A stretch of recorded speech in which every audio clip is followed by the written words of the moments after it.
옆에 분과 인사하겠습니다. 잘 오셨습니다. 다시 한번 인사합니다. 우리는 한 가족입니다. 우리는 한 가족입니다. 옆에 분이 멀리 떨어져 앉았지만은 가까운 가족인 것을 여러분 다시 한번 믿으시기를 바랍니다. 오늘 말씀해 보니까 온 땅에 구음이 하나요, 언어가 하나였다. 그래서 그들이 동방으로 옮기다가 시날 평지를 만나 거기 거하고 서로 말하되 벽돌을 만들어 견고히 굽자. 이에 벽돌로 돌을 대신하여 역청으로 진흙을 대신하고 또 말하되 성과 대를 쌓아 대 꼭대기를 하늘에 닿게 하자. 우리 이름을 내고 온 지면에 흩어짐을 면하자 하였더니 여호와께서 인생들의 쌓는 성과 대를 보시려고 강림했다. 그래서 여호와께서 이 무리에게 한 족속의 언어도 하나이므로 이같이 시작하였으니 이후로 이들이 경영한 일을 금지할 수 없다. 자, 우리가 내려가서 거기서 그들의 언어를 혼잡하게 하여 그들로 서로 알아듣지 못하게 하자 하시고, 자, 이 말씀을 보면서 우리는 지금까지 이렇게 해석해 왔어요. 이 자신의 이름을 내고자 바벨탑을 쌓았는데 갑자기 바벨탑을 쌓으면서 말을 하는데 생전 듣지 못했던 영어가 나와요. 또 하는데 갑자기 독일어가 나와요. 갑자기 이 벽돌을 이라 하는데 한국말이 나와가지고 그래서 언어가 혼잡하게 됐다. 바벨탑이 없었으면은 아마 우리가 통역하지 않아도 되고 우리가 영어 공부하느라고 이 고생 안 해도 되고, 그런데 여기에서 바벨탑을 쌓으면서 언어가 이렇게 분산됐다. 이제 그렇게 지금까지 우리가 알고 왔죠. 그런데 사실은 그것이 아니죠. 말이 갑자기 독일어로 바뀌고 갑자기 뭐 한국어로 바뀌고 영어로 바뀐 건 그것이 아니에요. 표면적으로 이게 유초등부 아이들에는 이렇게 설교할 수 있어요. 유초등부나 유치부에서는. 그러나 우리는 이제 이 상황을 좀 더 우리가 하나님의 말씀을 내면에 깊게 우리가 이 말씀을 본래의 의도, 본의를 찾기 위해서는 그렇게 성경을 해석하면은 이제 큰 것을 놓치게 된다. 그래서 말만 잘 통하면 그러면 다 되는 거냐? 영어 잘하면은 다 되는 거냐? 독일어 잘하고 영어 잘하고 몇 개 하면은 다 되는 거냐? 그거는 아니잖아요. 아무리 영어를 잘해도, 아무리 한국말을 한국 사람끼리 잘해도 말은 잘하는데, 사운드는 잘하는데 말이 내면에 진심으로 통하지 않는 그런 부분이 있는 거죠. 그래서 여기에 우리가 바벨탑을 쌓는 사건을 우리가 잘 볼 수 있습니다. 특별히 여기에 언어를 혼잡게 하셨다. 근데 이 혼잡해진 언어가 우리 사도행전에 보면은 또 2장에 그렇게 나옵니다. 오순절 날에 이미 이름에 저희가 다 한 곳에 모였더니 호련히 하늘부터 급하고 강한 바람 같은 소리가 있었다. 저희 안전집에 가득하여 불의 혀같이 갈라짐에 저희에게 보여 각 사람이 임하였더니 저희가 다 성령의 충만함을 받고 성령의 말하게 하심을 따라 다른 방으로 말하기 시작했다. 줄여서 이 말하는 사람이 다 갈릴리 사람이 아니냐. 우리가 우리 각 사람의 난곳 방언으로 듣게 되는 것이 어쩌면요. 자, 성경에 방언이 또 하나가 이런 방언이 있대요. 말은 하나로 하는데 듣는 거는 각자 들어요. 말은 한국말로 하는데 영어 하는 사람이 영어로 알아듣고, 여기에 독일어 하는 사람 독일어로 알아듣고, 러시아어 하는 사람 러시아어로 알아듣고. 그 방언이라는 것은, 자, 여기에 내가 알지 못하는 언어로 말을 하는 것도 방언이지만은 내가 한국말로 설교를 해도 알아들을 수 있대요. 방언이라는 건요. 그래서 난곳 방언이다 하는 말은 자기가 태어난 곳의 언어로 알아들었다는 거죠. 그래서 이런 방언도 있다 하는 것을 봅니다. 어쨌든 여기에 사도행전 2장에 오순절 날에 있었던 성령 강림의 사건으로 말미암아 문제는 뭐가 이루어졌느냐. 창세기 11장에 있었던 바벨탑 사건, 즉 말이 통하지 않는 사건에 드디어 이 사도행전 2장에 와서는 말이 통하는 것으로 바뀌었다는 거죠. 이것은 무엇이냐? 말이 회복이 됐다는 거죠. 말이 회복이 됐다. 자, 그래서 오늘 우리 그리스도인들의 그야말로 예배는 우리가 이 예배하는 것은 우리 신앙의 중심이에요. 절대 빠질 수 없는 거예요. 우리 정관에도 우리 교회가 목적이 뭐냐?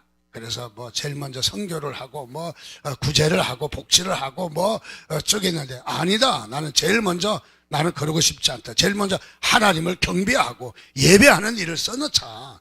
굳이 안 써놓어도 됩니다. 그래도 아니, 나는 반드시 예배하는 게 우리가 얼마나 중요한데, 우리의 교회 할 일이 예배라는 말을 물론 선교에도 전도에도 우리 각종 집회라는 말에도 들어가 있지만은, 그러나 나는 예배라는 말을 써놔야 된다. 경배라는 말을 넣어야 된다.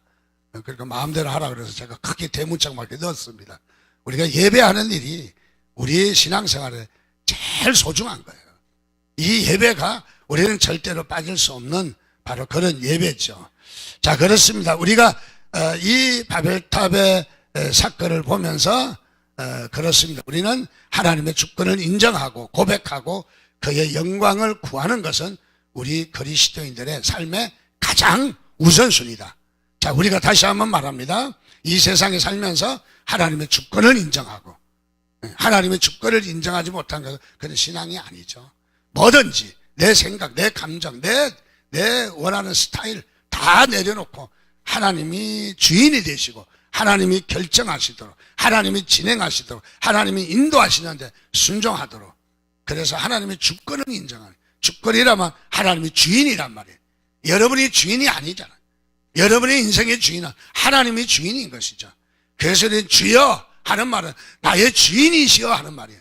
나의 주인이시여 하는 말은 내가 감정과 내 취미와 내 특기와 내 어떤 수고와 내 목숨까지 재산까지도 다 그분의 뜻대로 해야 돼요.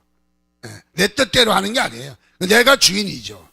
그래서 우리 신앙생활에서 가장 소중한 것은 먼저 우리 주님의 주권, 하나님의 주권을 회복하는 거예요. 그래서 나의 삶 가운데 정말 하나님이 주인이신가? 예수는 잘 믿고 교회는 잘 나오는데 11조는 잘하는데 또 봉사는 열심히 하는데 하나님의 주권이 살지 않아. 내 뜻대로 해야 돼. 내 스타일대로 해야 돼. 내 방법대로 해야 돼. 그건 하나님하고 관계없는 일이죠. 아무리 수고 많이 해도 하나님과 상관없어요. 그 일은요. 그래서 우리는 주권을 인정하고 또 고백하고, 고백한다는 말은 바로 우리가 정말 입으로만 말하는 것이 아니라 내 마음이 동하는 말을 하는 거죠. 그 고백하고 그의 영광을 구하고, 어떤 일이든지 그의 영광을 구하는 거죠. 그래서 나는 낮아져도 그분의 영광을 구하는 것, 이것이 우리 그리스도인들의 삶이라는 것이죠. 오늘 우리 바벨탑의 이 사건을 보면서 이 바벨탑의 사건을 믿음의 눈으로 봐야 합니다. 믿음의 눈으로. 우리가 믿음의 눈으로 성경을 읽어야 성경이 보이는 거죠.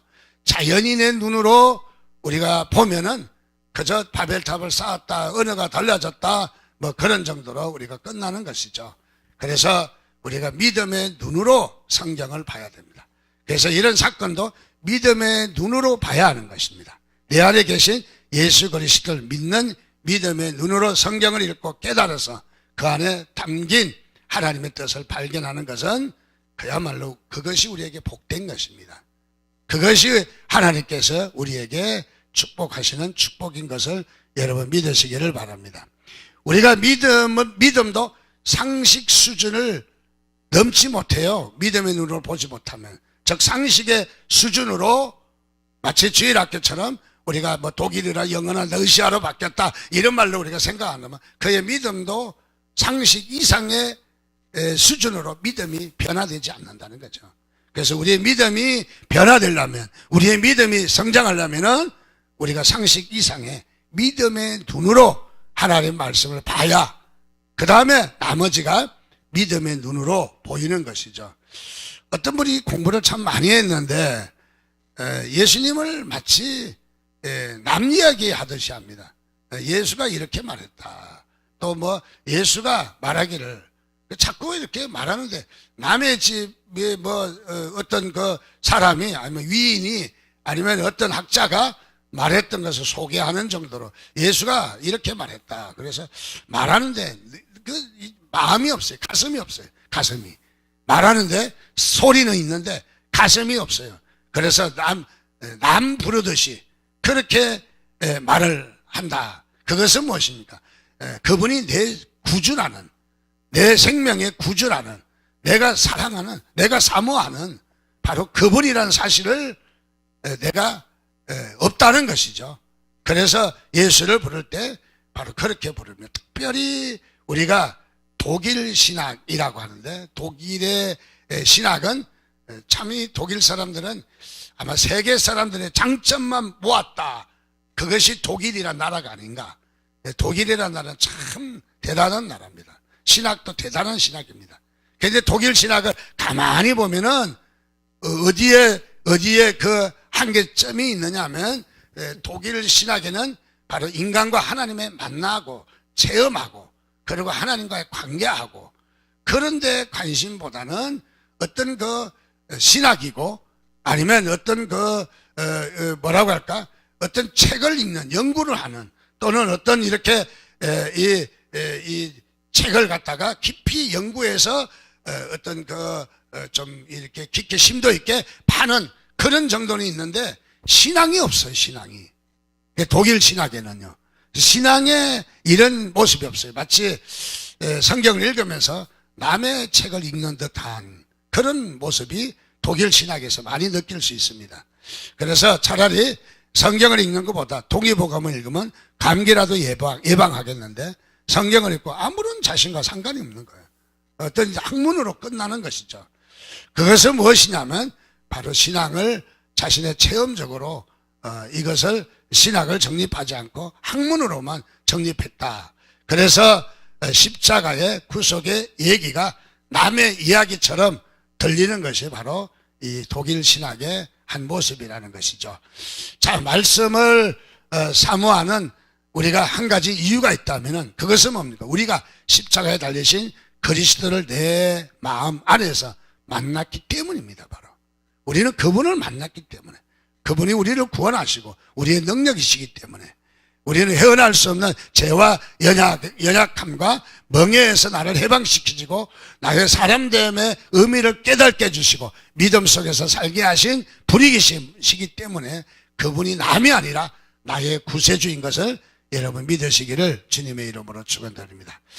특별히 그래서 우리는 이 주님과 우리는 생명의 관계 속에서, 그래서 우리는 뜨여진 믿음의 눈으로 우리의 신앙을 보고 성경을 봐야 합니다.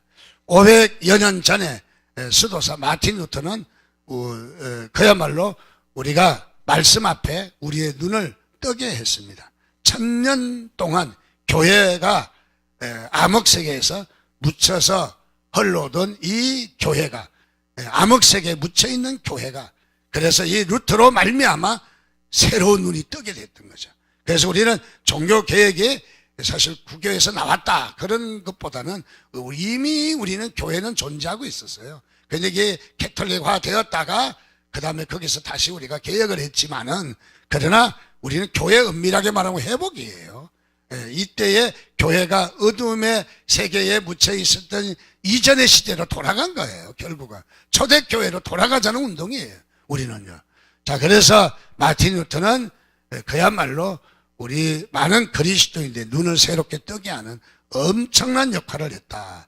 그래서 성령님께서 오셔서 이 땅의 그리스도인들을 눈을 뜨게 하는, 그래서 교회와 그리스도인들을 변화시키고 새롭게 하는 큰 장을 열었다 하는 것을 우리는 다시 한번 느낄 수 있습니다.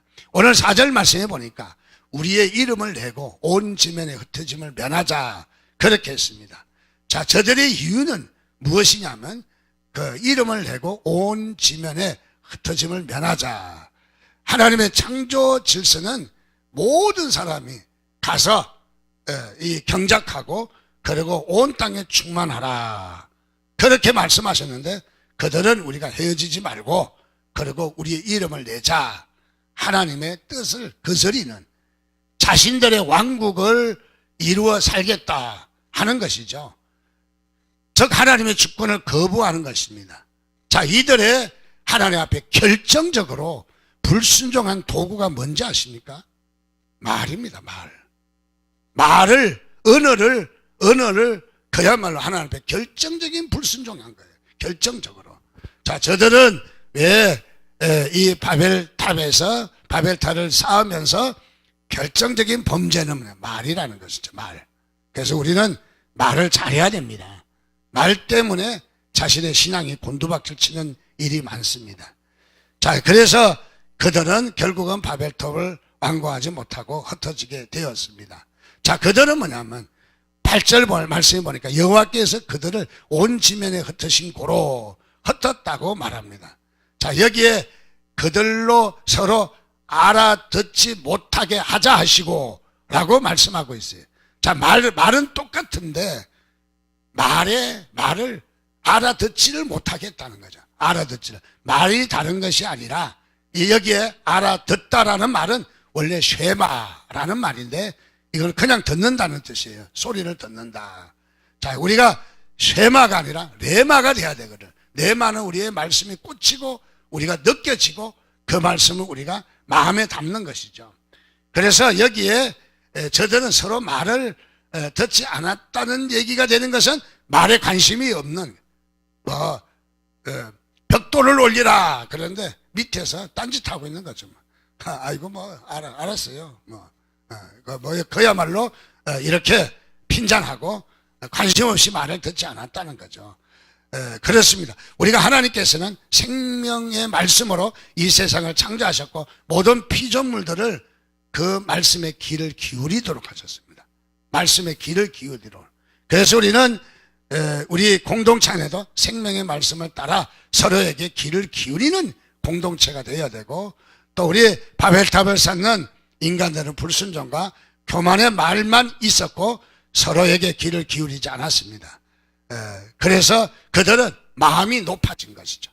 마음이 높아졌습니다. 마음이 높아지면은 제일 먼저 귀가 닫혀요. 귀가. 남의 말 안 들려요. 남의 말 무슨 소리가 막 싸우는 사람 보면 자기 말만 다다다다다다 하잖아요. 마음이 높아졌어. 내가 너보다 잘났는데 내가 잘못이 없는데 그래서 마음이 높아지면 상대방 말이 하나도 안 들리는 거예요. 하나도.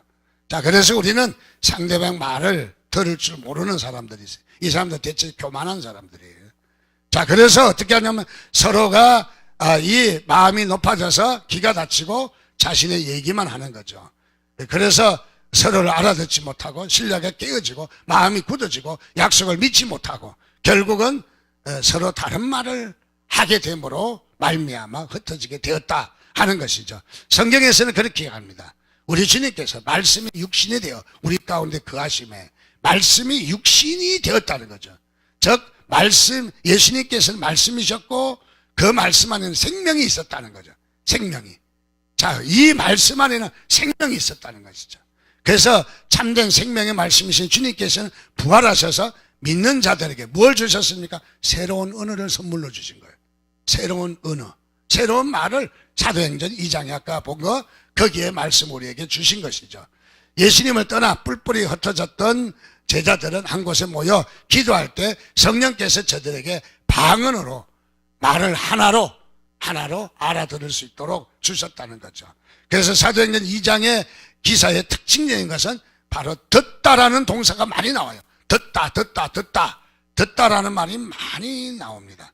그래서 6절에도 큰 무리가 모여 제자들이 말하는 것을 듣고 8절에서 우리가 듣게 됨이 어찌미뇨 라고 말합니다. 자, 우리 마음이 낮아지고 겸손하고 가난한 사람은 남의 말이 들리게 돼 있다는 거죠. 그래서 여기에 11절에도 베드로가 성령이 충만해서 일어나 말합니다. 유대와 예루살렘에 사는 모든 사람들아 내 말에 귀를 기울이라. 자, 이렇게 이 베드로를 통해서 생명의 말이 터져 나온 거죠. 생명의 말이 터져 나오니까 사람들이 놀라며 귀를 기울이고 하나님의 말씀에 그들이 귀를 기울였다. 그래서 마음이 찔려서 어찌할꼬 회개가 나오고 예수 그리스도를 영접하게 된다는 것이죠. 그냥 우리가 말했다고 되는 것이 아니에요. 그래서 우리가 전도할 때도 보면은 뭐라고 할까? 얼리는다는 말이 맞는가? 좀 이렇게 분위기를 잡아놓는 것이 많이 길죠. 우리가 전도할 때 예수 믿습니까? 안 믿습니다. 예수 믿으세요. 근데 여기서 부산까지 고속버스 타고 여행하는데 5시간을 가야 되는데 5분 내에 영접도 끝나고 다 끝났어요. 그러면 둘이 얼마나 불편한지 아세요? 힘들어요. 예수 믿고 영접시켜놨는데 내 혼자 커피만 먹을 수도 없고, 또 가면은 또 뭐 내 혼자 뭐 과일이라도 내 혼자 먹을 수 없잖아요. 옆 사람 줘야 되고 얼마나 불편합니까? 그럴 때는 뭐냐면 사전에 주변의 이야기로 마음을 어루만졌다가 헤어지기 얼마 전에 저 경주나 거기 가서 영접을 딱 시키고, 그래서 그 영접된 그 마음으로 딱 이렇게 갈 수 있도록 해줘야 되는 거죠. 그래서 사람은 이 주변을 잘 어우리는 이런 역할이 좀 필요해요. 본론만 가서 말하면은 그것은 참 바보스러운 것이죠. 자, 여기 베드로가 바로 여기 이 하나님 우리 주님께서 그야말로 오순절 성령이 임함으로 마음의 문을 다 열었어요. 그랬더니 이 생명의 은혜가 베드로를 통해서 나올 때 회개가 터지고, 그 다음에 여기에 놀라운 교회가 시작되는, 또 생명의 말이 온 교회 안에 가득 차게 되었다. 그래서 하루에 3,000명이 몰려오는 이런 역사가 일어난 것이죠. 자, 여러분, 하나님의 교회는 생명의 말씀을 듣고 이 부르심을 따라 우리가 모이는 것이 교회인 것을 믿으시기 바랍니다.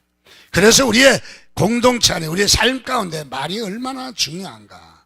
자, 말이 얼마나 중요해요. 그래서 어떻게 말해야 하고 어떻게 말을 들어야 되는지, 그야말로 우리가 말을 들어야 되는 거예요. 또 어떻게 말을 해야 되는지, 이것이 큰 숙제라는 거죠. 이것이 쉬운 일이 아니라는 거죠. 우리 공동체 안에서 가령 제가 설교하는데 다 옆에 딴짓하고 있으면 제가 설교가 풀리겠습니까? 설교가 풀리지 않죠.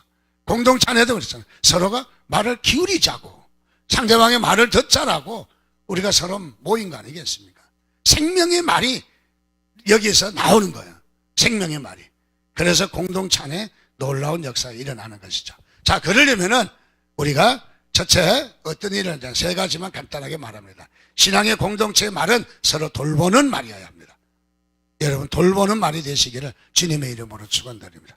그래서 돌보는 말이, 우리 제목만 이야기합니다. 시간이 많이 갔네요. 두 번째로 우리가 억압하는 말이 아니라 풀어주는 말을 해야 돼요.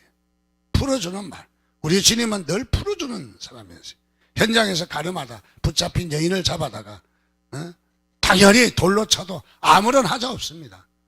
그리고 뭐라고 이야기할 수 있어요? 그렇게 함으로 죄를 끊고 정의를 세우는 일이다 말할 수 있어요. 그런데 그것은 돌로 때려 죽였다고 해서 절대 생명이 역사하지는 않습니다. 생명이. 법으로는 될지 몰라도. 자, 그래서 우리 주님은 그 여자에게 가서 너를 정죄하는 자들이 다 어디 갔느냐? 아무도 없습니다. 그래, 나도 너를 정죄하지 않을 것이니 가서 다시는 죄를 범하지 말라. 풀어주는 역할을, 살리는 역할을 해야 돼. 살리는 역할.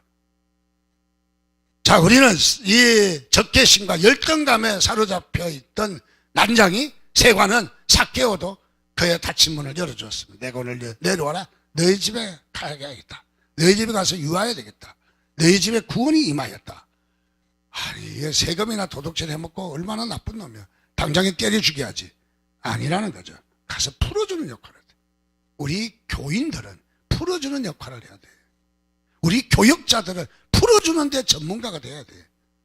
가서 얽어매는 데 전문가가 되면 절대 안 된다는 거죠. 절대. 셋째로 우리 공동체는 서로의 말을 기울여야 합니다. 말을 기울일 때 우리는 그야말로 말이 변해야 생명의 말씀을 담는 그릇이 될 수 있다는 거죠. 우리가. 말이 변하지 않으면 생명의 그 그릇이 안 되는 거예요. 우리가.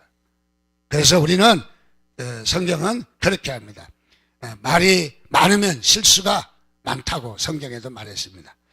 한 입에서 찬송과 저주가 난다. 이것은 찬송은 찬송이 아닌 거죠. 우리는 저주가 나오는 것은 그것은 아직까지 변화되지 않았다는 것이죠. 오늘도 우리가 이 말씀을 보면서 우리에게서부터 생명의 말이 나오기를 바랍니다. 이 말이 생명을 살리는 말이 되시기를 주님의 이름으로 축원드립니다. 같이 좀 기도하겠습니다.